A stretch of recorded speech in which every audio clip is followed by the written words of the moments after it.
एका तरुणीनं अज्ञात कारणावरून गळफास घेत आपला जीवन प्रवास संपवलाय।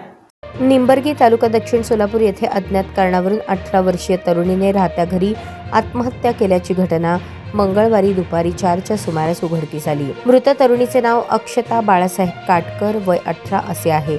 या प्रकरणाची नोंद मंद्रुप पोलीस ठाण्यात झाली आहे।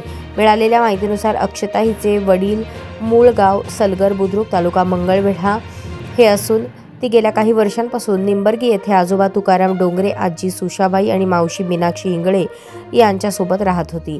3 वर्षांपूर्वी आई वैशाली हिचे निधन झाल्याने ती आजोळीत स्थायिक झाली होती। अक्षता हिचे प्राथमिक आणि माध्यमिक शिक्षण निंबर्गी येथील शाळांमध्ये झाले। अलीकडेच ती 12वी उत्तीर्ण झाली होती आणि शिवण कलेचे प्रशिक्षण घेत होती। मंगळवारी दुपारी ती घरी एकटी असताना आतून तिने दरवाजा बंद करून गळफास घेतल्याचे समोर आले। बराच वेळ झाला ती बाहेर आली नसल्याने नातेवाईकांनी घरात जाऊन पाहिले असता गळफास घेतलेल्या अवस्थेत आढळली। पोलीस उपनिरीक्षक राजकुमार डांगे यांनी घटनास्थळी जाऊन तपास केला।